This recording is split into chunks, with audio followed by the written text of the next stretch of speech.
Time today news కి స్వాగతం. గుంటూరు నగరపాలక సంస్థ పరిధిలోని నిలిచిపోయిన అభివృద్ధి పనులపై సమీక్ష చేశాం. త్రాగునీరు సరఫరా, అండర్ డ్రైనేజీ, ఇతర పనులకు కేటాయించిన నిధులను గత ప్రభుత్వం దారి మళ్లించింది. నిధులు లేకపోవడంతో త్రాగునీరు, అండర్ డ్రైనేజీ పనులు ఎక్కడికక్కడే నిలిచిపోయాయి. వైకాపా ప్రభుత్వం నిధులు దుర్వినియోగం చేసి ఖజానాను ఖాళీ చేసింది. నగర వాసులకు అత్యవసరమైన మౌలిక వసతులు కల్పనకు కూడా నిధులు లేని పరిస్థితి. వీలైనంత త్వరగా గుంటూరు నగరంలోని త్రాగునీరు సరఫరా, అండర్ డ్రైనేజీ నిర్మాణ పనులు చేపట్టేందుకు చర్యలు, నిధులు సమీకరించేందుకు ఉన్నటువంటి ప్రత్యామ్నాయ మార్గాలపై దృష్టి పెట్టాం. అధికారుల సహకారంతో అంతర్గతంగా అర్ధాంతరంగా నిలిచినటువంటి పనులను కూడా త్వరలోనే పూర్తి చేస్తాం. ప్రతి వారం లేకుంటే 2 వారాలకు ఒకసారి అభివృద్ధి పనులపై సమీక్ష నిర్వహిస్తాం.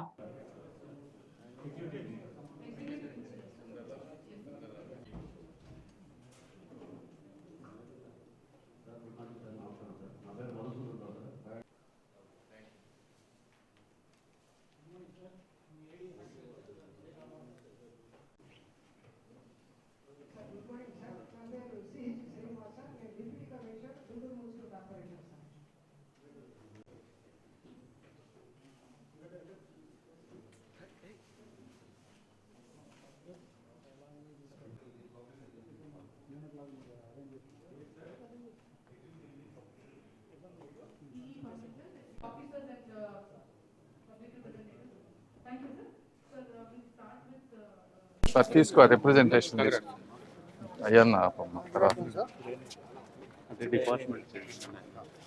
ఏది చూడండి మీడియానా. మా నమస్కారం అమ్మ అందరికి. రెడీయా? ఓకే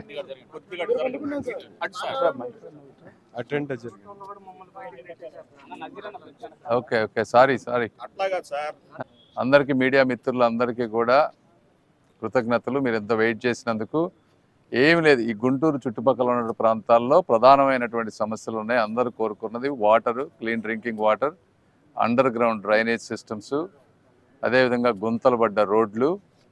ఇవి కాకుండా అడిషనల్ ప్రాజెక్ట్స్, పార్కులు కానీ, లేకపోతే వెజిటబుల్ కాంప్లెక్సెస్ కానీ, ఫ్రూట్ కాంప్లెక్సెస్ కానీ, ఇలా 4 కాంపోనెంట్స్గా ఓవరాల్ మేజర్ ఇష్యూస్ ఉన్నాయి.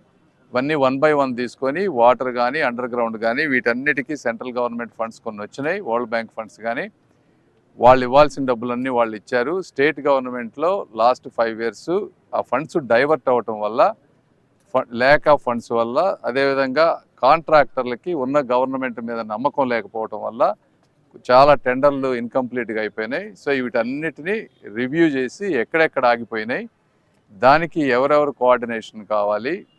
తర్వాత మేము పొలిటికల్గా అధికారులు చాలామంది మంచి వాళ్ళు ఉంటారు. అధికారులు వాళ్ళకి ఏంటంటే పొలిటికల్ కంపల్సరీస్ తోటి కొన్ని వాళ్ళు కూడా చేయలేరు. వీళ్ళందరికీ మేము ఏం చెప్పామంటే అధికారులకి పొలిటికల్గా మేము అందరం కూడా ఒక తాటి మీద ఉంటాం. ఏమన్నా ఇష్యూస్ ఉన్నా కూడా అందరూ సమన్వయం చేసుకుందాం. మీరు కూడా అన్ని డిపార్ట్మెంట్లు ఈ సంబంధించినటువంటి ఏ డిపార్ట్మెంట్లో అయితే ఒక పని చేయాలంటే ఇన్వాల్వ్ అందరూ ఒకసారి కూర్చొని ఎవ్రీ మంత్ రివ్యూ పెట్టుకొని ఇష్యూస్ సాల్వ్ చేసుకొని ముందుకెళ్దాము. అదేవిధంగా ఫండ్స్ లేవు ఇప్పుడు. ఏ కార్పొరేషన్లో చూసుకున్నా, ఎక్కడ చూసుకున్నా కూడా స్టేట్ గవర్నమెంట్లో కానీ అన్ని డబ్బులన్నీ ఎంటీ చేసేసారు. చాలా డ్రా చేశారు లాస్ట్ మినిట్లో కూడా. ఈ ఫండ్స్ లేనప్పుడు ఇవి 2-3 సంవత్సరాలు, 4 సంవత్సరాలు కొన్ని ప్రాజెక్టులు, ఇప్పుడు క్లీన్ డ్రింకింగ్ వాటర్ కానీ, అండర్ గ్రౌండ్ డ్రైనేజ్ కానీ, ఇవి 3-4 సంవత్సరాలు ఆగలేవు. ఆగలేనప్పుడు ఏ విధంగా ఆల్టర్నేట్ సోర్సెస్ ఆఫ్ ఫండింగ్ మనం తెచ్చుకోవాలి, వాటికి ఉన్న మెకానిజమ్స్ ఏంటి, బ్రెయిన్ స్టార్మింగ్ చేసుకున్నాం. కొన్ని ఐడియాస్ జనరేట్ చేసాం. కమిషనర్ గారు వాటన్నిటి మీద వర్క్ చేసి ఈ ప్రాజెక్టులకి కొత్త డిపిఆర్లు తయారు చేయటం, లేదంటే ఆల్టర్నేట్ డిపిఆర్లు తయారు చేయటం, అవన్నీ వారు చేస్తారు. అవి కూడా ఒక డిఫైన్డ్ టైం పెట్టుకున్నాం. ప్రతిదానికి 45 నుంచి 60 daysలో అవన్నీ వచ్చే విధంగా. తర్వాత ఇవన్నీ అయిపోయిన తర్వాత ఇంకొకటి, మాకు ఇక్కడ కౌన్సిల్ వచ్చేటప్పటికి వైఎస్ఆర్ కాంగ్రెస్ పార్టీకి సంబంధించినటువంటి మేయర్లు కానీ, లేకపోతే కౌన్సిలర్లు కానీ వీళ్ళందరూ ఉన్నారు. మేము కొన్ని చేయాలనుకున్నా కూడా ఆ పొలిటికల్ విల్లు ఇవందరూ కలవకపోతే మళ్ళీ అధికారులు ఇబ్బంది పడేటువంటి పరిస్థితి ఉంది.